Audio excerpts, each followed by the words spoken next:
வணக்கம். Adventure India வழங்கும் முதலீடு பணம் வரலாம் வாங்க. இன்றைய நிகழ்ச்சிக்கு நம் அரங்கத்திற்கு வந்திருப்பவர் திரு கதிர் சோலையப்பன் அவர்கள். கமாடிட்டி சந்தையில் இருக்கக்கூடிய ஏற்றம் இறக்கங்கள் குறித்து உங்களுடைய கேள்விகளுக்கும் சந்தேகங்களுக்கும் பதிலளிக்க இருக்கிறார். நேர்களை நீங்கள் செய்ய வேண்டியவை டிவி ஸ்கிரீனில் பிளாஷ் ஆகிட்டிருக்கு இந்த நம்பருக்கு டயல் செய்து உங்கள் கேள்விகளை பதிவு செய்யலாம். வாங்க நிகழ்ச்சிக்கு போகலாம். வணக்கம் சார். வணக்கம். நேற்று நிகழ்ச்சியில சொன்னீங்க, நேற்று சந்தை ஒரு மந்தமான நிலைமை அடையும் சொன்னீங்க. முடியும் போது சந்தை எப்படி இருந்தது சார்? நேற்று எல்லா பொருட்களுமே இறக்கமாகவே முடிவாக இருக்கின்றன. தங்கத்தை எடுத்துக்கொண்டீர்கள் என்றால் நேற்று ஒரு 40 ரூபாய் அளவுக்கு 10 கிராமுக்கு குறைந்திருக்கின்றது. வெள்ளி ஒரு 650 ரூபாய்க்கு மேல் குறைந்திருக்கின்றது. கச்சா எண்ணெய் 69 ரூபாய் குறைந்திருக்கின்றது. அதாவது செவ்வாய்க்கிழமை இருந்ததை காட்டிலும் புதன்கிழமை இந்த குறைவு. நேச்சுரல் கேஸ் அதிகமாக 5 ரூபாய் அளவு குறைந்திருக்கின்றது. நிக்கல் ஒரு 4 ரூபாய் 50 காசுகளும், காப்பர் 2 ரூபாய் 30 காசுகளும், ஜிங்க் 85 காசுகள், லெட் 1.5 ரூபாய் என்று எல்லா பொருட்களுமே நேற்று விலை இறங்கியே முடிவாகியுள்ளது.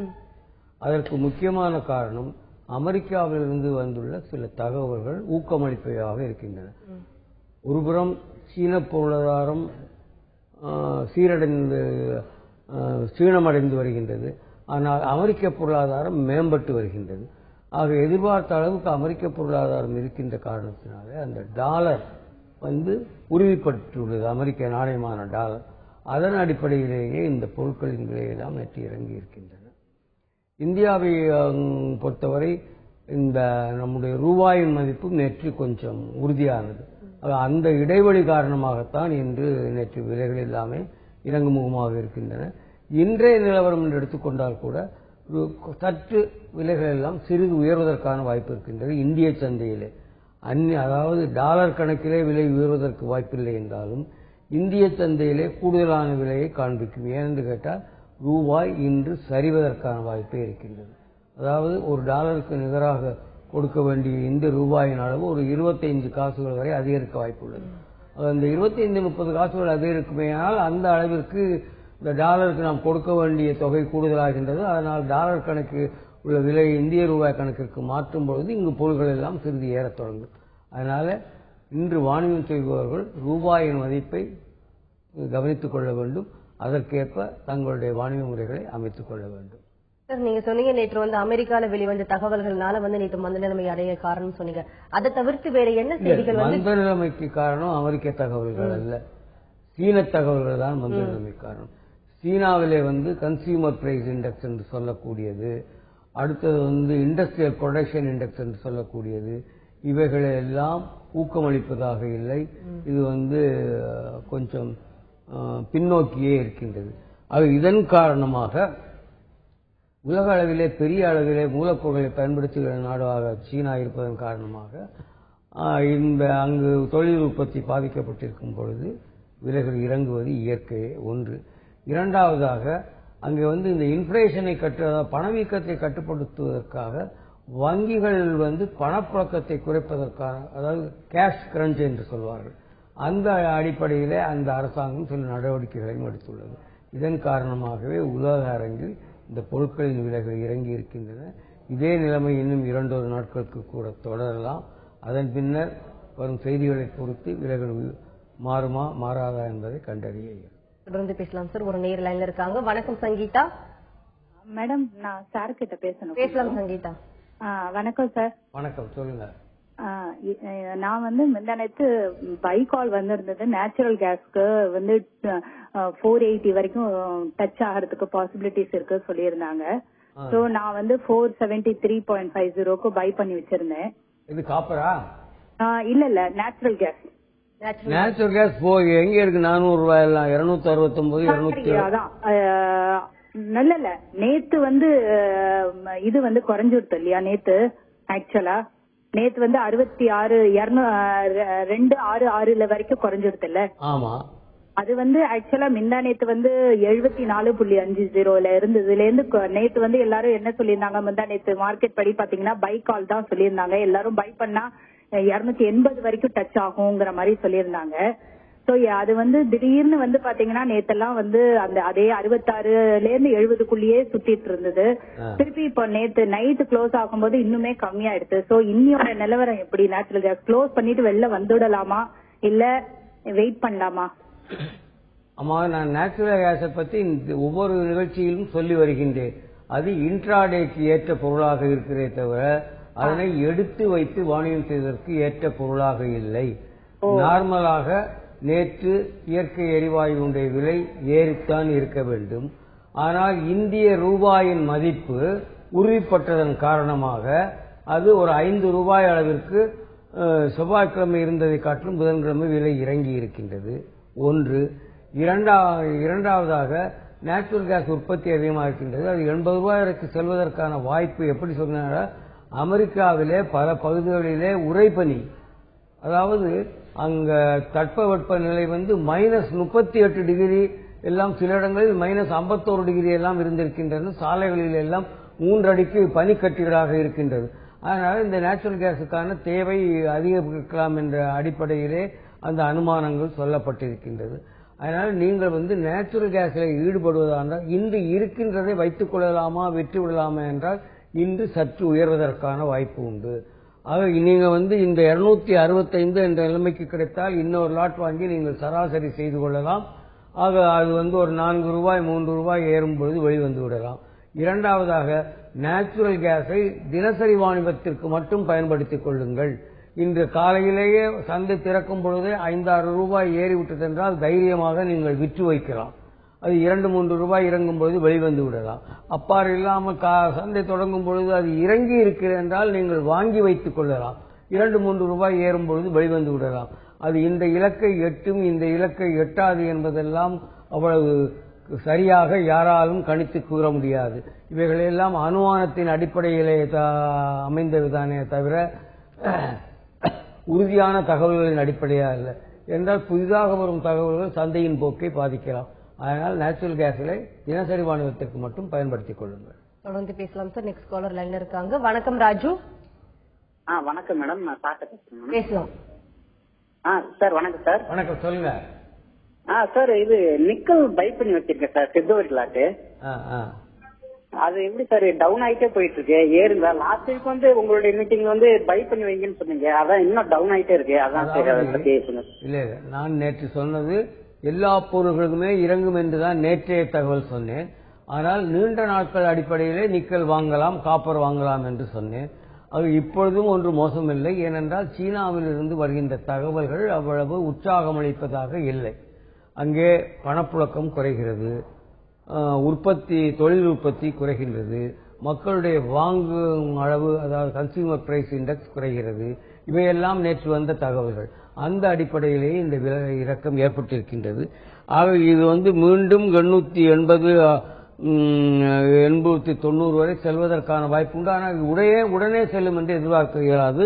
நீங்கள் வந்து போதுமானாலே விளிம்பு தொகை இருக்குமானால் 850 848 என்ற நிலைமையிலே வந்தது என்றால் நீங்கள் வந்து இன்னொரு லாட் வாங்கி சராசரி செய்து கொள்ளலாம். அதன் பின்னர் சற்று ஏறும் பொழுது வெளியிலே வந்துவிடலாம். சார், நேற்று வெளிவந்த செய்திகளில் கவனிக்க வேண்டிய முக்கியமான செய்திகள் சொன்ன என்னென்ன செய்திகள் சொல்லுவீங்க சார்? அது ஒவ்வொரு நாளும் நேற்று என்றால் அமெரிக்காவுடைய கச்சா எண்ணெய் கையிருப்பு, இன்று வந்து நேச்சுரல் இயற்கை எரிவாயு கையிருப்பு, அன்றன்று புது புது தகவல்கள் வந்து கொண்டிருக்கின்றன. இவர்கள் குறிப்பிட்ட நாட்களில் வருகின்ற தகவல்கள் நிலையான தகவல்கள் ஒரு வகையாகும். அது தவிர திடீரென்று வரக்கூடிய தகவல்கள். இந்த 2 தகவல்களையும் கவனித்துத்தான் வாணிபத்திலே ஈடுபட வேண்டும். சார், இன்னைக்கு ஏதாவது செய்திகள், முக்கியமான செய்திகள் வந்து வெளிவர வாய்ப்பு இருக்கா சார்? இன்று அதான் நேச்சுரல் கேஸுடைய கையிருப்பு அமெரிக்காவில் இருக்கின்ற விவரம் வெளிவர இருக்கின்றது. அமெரிக்காவில் வந்து நேற்று வந்து இந்த எம்ப்ளாய்மெண்ட் அளவு வந்து மிக அதிகமாக இருந்திருக்கின்றது. அதிக பேருக்கு வேலை கிடைத்திருக்கின்றது. அது வந்து அதனால் காரணமாகவும் டாலர் மதிப்பு உயர்ந்து பொருட்களின் விலை இறங்கி இருக்கின்றது. Sir, crude oil future range வந்து எப்படி இருக்கும், வந்து விலை நிலவரம் பத்தி சொல்லுங்க. கச்சா எண்ணெயை பொறுத்தவரை அதிகபட்சம் போனால் $100 தாண்டலாம். குறைந்தபட்சம் என்பது ஒரு $90 வரைக்கும் கூட வரலாம். ஏனென்றால் இப்பொழுதுள்ள சூழ்நிலையிலே உலகமெங்கும் பார்க்கும் பொழுது கச்சா எண்ணெயுடைய உற்பத்தி குறையவில்லை. தேவைக்கு ஏற்ற அளவிலே உற்பத்தி இருப்பதனால் பெரிய அளவிலே ஏற்றம் ஏற்பட தற்போதைக்கு வாய்ப்பில்லை. ஆனால் ஐரோப்பிய நாடுகளிலும் சீனாவிலும் தொழில் உற்பத்தி மேம்படுமானால் கச்சா எண்ணெய்க்கான தேவை அதிகரிக்கலாம். அப்பொழுது விலை உயரும். கச்சா எண்ணெய் வந்து $91 $100 அதனுடைய விலை இருக்க வாய்ப்பு உள்ளது அடுத்த 6 மாதங்களில். தொடர்ந்து பேசலாம் சார். அடுத்து ஒரு நேர்ல இருக்காங்க. வணக்கம் பிரபாகரன். Hello madam. சொல்லுங்க சார். சார்களை பேசணும் மேடம். பேசுங்க பேசுங்க சார். சார் இந்த மாதிரி ஒரு லட்ச ரூபாய் கையில வச்சிருக்கேன் சார். வெள்ளி வாங்கணும் அப்படின்ட்டு. அது இப்ப வாங்கினா கரெக்டா இருக்குமா இல்லன்னா கொஞ்சம் பொறுத்து வாங்கலாமா சார்? என்ன வாங்க போறீங்க? அதான் வெள்ளி வாங்கலாம் சார். வெள்ளி பாட்லாக் மாதிரி வாங்கலான்ட்டு. சரி. அதாவது சார் இப்ப வெள்ளி நான் கேட்டுக்கிறேன் நான் டிவில. சரி. தொலைநோக்கில் பார்க்கும் பொழுது வெள்ளி விலை உயர்வதற்கான வாய்ப்பே இருக்கின்றது. ஆனால் இப்பொழுதுள்ள சூழ்நிலையில் 44,023 நேற்று முடிவாகி இருக்கின்றது ஒரு கிலோவினுடைய விலை. நீங்கள் பரவாயில்லை, இந்த விலையில் கூட அதனை வாங்கி வைக்கலாம். அது மீண்டும் 45, 46 வரும்பொழுது விட்டு வெளியிலே வந்து விடுங்கள். மீண்டும் ஒரு 4-5 நாட்களிலே இறங்கும். அப்பொழுது மீண்டும் வாங்கி வையுங்கள். அப்படியே நீங்கள் செய்து கொண்டு வந்தீர்கள் என்றால் நிறைய பணம் சம்பாதிக்கலாம். ஒன்று. அப்படி இல்லை, நீங்கள் இந்த விலையிலே வாங்கி வைத்து 1000-500 இறங்கினாலும் கவலைப்படாமல் கண்ணை மூடிக்கொண்டு இருந்தீர்கள் என்றால் 6 மாதத்திலே அது 52,000, 53,000 என்ற நிலைக்கு செல்வதற்கான வாய்ப்பு உண்டு. இன்னைக்கு கமாடிட்டி வானத்துக்கு இருக்கக்கூடிய ஏற்றம் இறக்கங்கள் குறித்து பேசிட்டு இருக்கோம் சார். தினசரி வானத்தில் ஈடுபடும் போது எந்த பொருட்களை எடுத்து வாணிகம் செய்யலாம் சார்? அதாவது ஒரே உறுதியாக இந்த பொருள் என்று நாம் நிர்ணயிக்க முடியாது. அன்றன்றைக்கு உள்ள தகவல்களின் அடிப்படையிலே நாம் அதனை முடிவு செய்து கொள்ள வேண்டும். பொதுவாக இந்த வாணிபத்தில் தினசரி வாணிபத்தில் ஈடுபடுவது நலம் பயக்கும். ஏனென்றால் இன்று ஒரு பொருளை வாங்கினோம் அல்லது ஒரு பொருளை விற்று வைத்தோம் என்றால் அன்று இரவே அதனை விட்டு வெளிவந்து விட்டால் நாம் நிம்மதியாக தூங்க முடியும். அடுத்த நாள் காலையிலே தெளிவான மனநிலையுடன் முடிவுகளை எடுக்க முடியும் அன்று உள்ள தகவல் அடிப்படையிலே.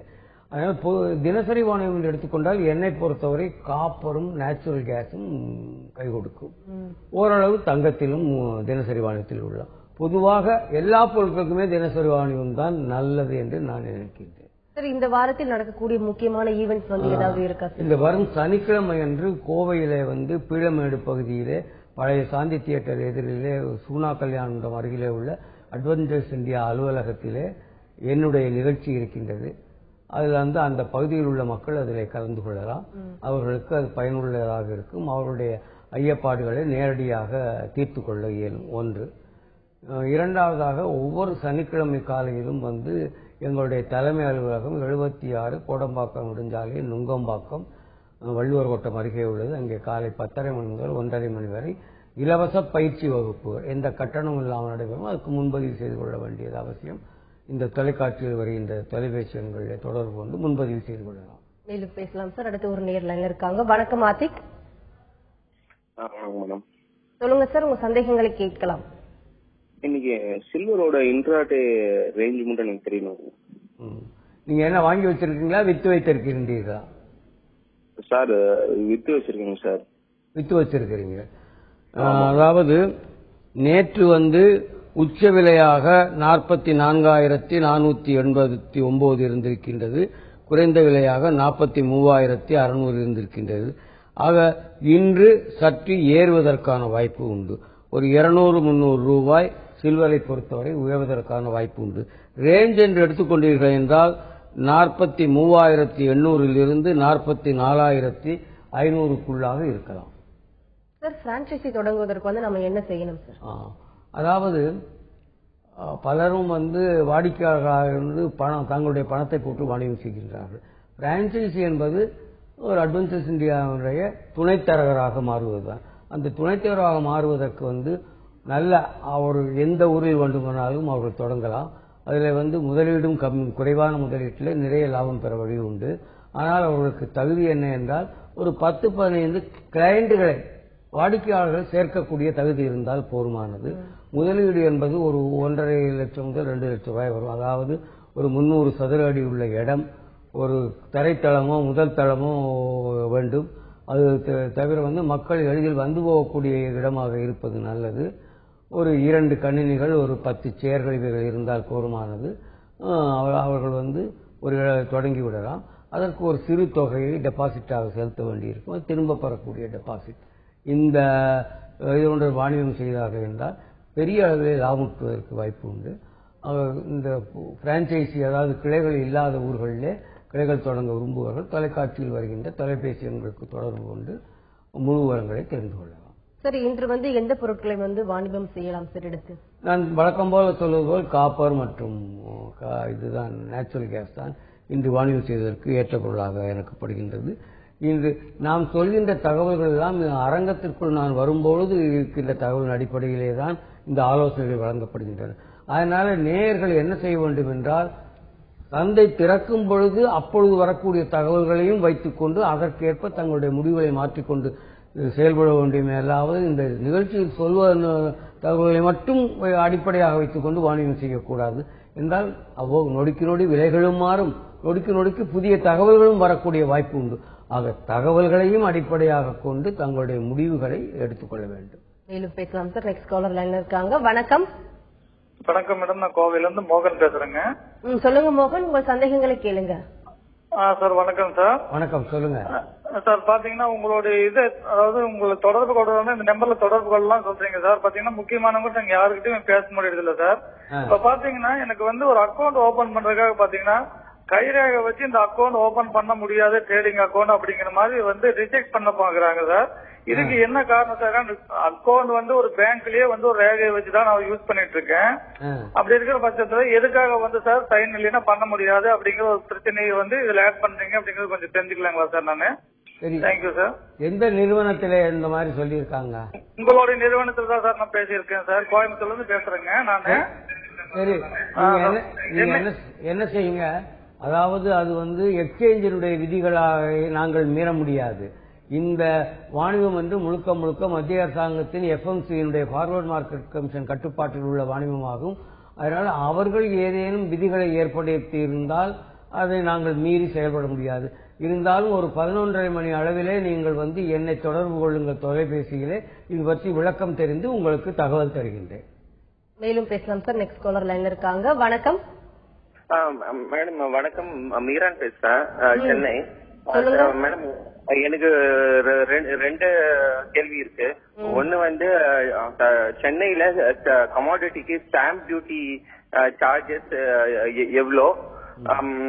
அப்புறம் இன்னொரு ரெக்வஸ்ட் என்னன்னா, தந்தி டிவி கமாடிட்டி கால்ஸ் அவங்க இதுல பிளாஷ் பண்ணலாம். பிளாஷ் பண்ண எல்லா வியூவர்ஸ்க்கும் யூஸ்ஃபுல்லா இருக்கும். இது ஒரு சஜஷன். அதாவது ஸ்டாம்ப் டியூட்டி என்பதில்லை, இந்த வாணிபத்தில் ஈடுபடுபவர்களுக்கு மத்திய அரசாங்கம் வரி விதிப்பு உண்டு. அதென்றால் கமாடிட்டி டிரான்சாக்சன் டாக்ஸ், சிடிடி. அது 0.01%, அதாவது 100 ரூபாய்க்கு ஒரு காசுகளை என்ற இதிலே மத்திய அரசாங்கம் கமாடிட்டி டிரான்சாக்சன் டாக்ஸ் வசூலிக்கின்றார்கள். அது தவிர இந்த புரோக்கரேஜ் தொகை இருக்கின்றதே, அந்த புரோக்கரேஜ் தொகையிலே 12.36% சர்வீஸ் டாக்ஸ் வசூலிக்கின்றார்கள். வேறு எந்த கட்டணமும் இருப்பதில்லை. ஆனால் நீங்கள் பிசிக்கலாக வாங்குவதாக இருந்தால் வேட் வரி போன்ற விலையெல்லாம் செலுத்த வேண்டியிருக்கும். அது வேறு விஷயம். அடுத்தது இன்னொன்று என்ன கேட்டாரு? இன்ட்ராடே ட்ரேடிங் பண்றதுக்கு கேட்டார் சார். இன்னைக்கு இன்ட்ராடே ட்ரேடிங் என்ன பண்ணான்னு கேட்டார் சார். இன்னைக்கு இன்ட்ராடே என்றால் ஏற்கனவே சொன்ன சில்வரும் காப்பரும் தான். அடுத்து ஒரு நேயர்ல இருக்காங்க. வணக்கம், ஜெயமுருகன். ஹலோ, வணக்கம் மேடம். நான் சார் பேசணும். பேசலாம் சார். வணக்கம் சார். வணக்கம், சொல்லுங்க சார். வணக்கம் சார். வணக்கம், சொல்லுங்க சார். நான் நாகர்கோவில் இருந்து ஏற்கனவே அட்வான்டேஜ்ல கிளைண்டா இருக்கிறேன். சரி.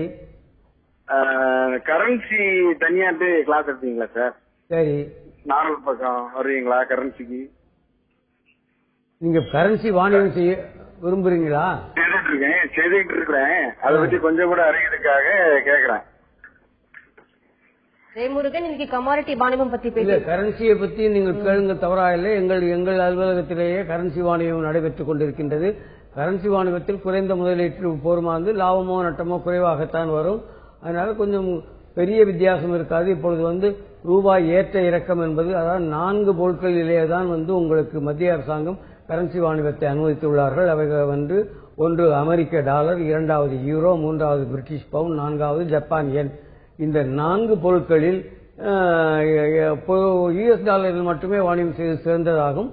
இது பற்றி நீங்கள் உங்களுக்கு வேறு ஐயப்பாடுகள், வேறு தகவல்கள் தேவை என்றால் தொலைக்காட்சியில் வருகின்ற தொலைபேசி எண்களுக்கு தொடர்பு கொள்ளுங்கள். இந்த கரன்சி வாணிபம் குறித்த பிரிவிற்கு உங்களுடைய காலை மாற்றி கொடுப்பார்கள். அவர்களிடம் பேசுங்கள், உங்களுக்கு வேண்டிய தகவல்களை தருவார்கள். சார் கமாடிட்டி ஸ்பாட் மார்க்கெட் என்பது என்ன சார்? ஸ்பாட்டுங்கிறது ஒரு சந்தை தான். அதாவது இப்போ ஒரு விவசாயி பருப்பு உற்பத்தி செய்திருக்கிறார், அல்லது கரும்பு உற்பத்தி செய்திருக்கிறார், அல்லது மிளகாய் உற்பத்தி செய்திருக்கின்றார், பருத்தி உற்பத்தி, அவைகளை கொண்டு வந்து ஒரு இடத்திலே வைக்கின்றார்கள். அது ஒரு காமனாக விற்பவர்களும் வாங்குபவர்களும் சந்தித்துக் கொள்கின்ற இடம். அதில் இவர் ஒரு விலையை சொல்கின்றார், வாங்குபவர் ஒரு விலையை கேட்கின்றார், அது பேரம் பேசி முடிவாகக்கூடியது. நேரடியாக பொருட்களை வாங்குவதுதான் ஸ்பாட் மார்க்கெட் என்பது. அதிலே பொருட்களை கண்ணால் பார்க்கலாம், அதனுடைய தரத்துக்கேற்ப விலையை கேட்கலாம். ஆக இருவரும் விற்பவரும் வாங்குவரும் சந்தித்து ஒரு கான்ட்ராக்டட் பிரைஸ், ஒரு ஒப்பந்தம் ஏற்படுத்திக் கொண்ட விலைக்கு பொருட்களை ஒருவர் விற்கலாம், ஒருவர் வாங்கலாம். அதற்கான ஒரு வழிமுறை தான் இந்த ஸ்பாட் மார்க்கெட் என்பது. Thank you sir. இவ்வளவு நேரம் கமாடிட்டி வாணிபத்தில் இருக்கக்கூடிய ஏற்றம் இறக்கம் குறித்து நிறைய விஷயங்கள் பகிர்ந்துக்கிட்டீங்க. நேர்களுக்கு ஒவ்வொரு கேள்விக்கும் ரொம்ப பொறுமையா பதிலளிச்சீங்க சார். நன்றி. நன்றி, வணக்கம். நேர்களுக்கு ஒரு வேண்டுகோள், நீங்கள் இந்த நாங்கள் சொல்கின்ற ஆலோசனைகளோடு அவ்வப்பொழுது வருகின்ற தகவல்களையும் இணைத்து பார்த்து உங்கள் முடிவுகளை ஏற்றுக்கொண்டு இதையே நாங்கள் சொல்வதையே முடிந்த முடிவாக கொள்ள வேண்டாம். சார், அட்வென்ச்சர்ஸ் இந்தியா வழங்கும் தெளிவில் பணமளமாக நிகழ்ச்சிக்கு இன்று நம் அரங்கத்திற்கு வந்திருப்பவர் திரு கதிர் சோலையப்பன் அவர்கள். கமாடிட்டி வாணிபத்தில் இருக்கக்கூடிய பலவிதமான ஏற்றம் இறக்கங்கள் குறித்து அவர்கள் சொன்ன பலவிதமான தகவல்கள் உங்களுக்கு ரொம்பவே பயனுள்ளதாக அமைஞ்சிருக்கும். மீண்டும் சந்திப்போம். வணக்கம்.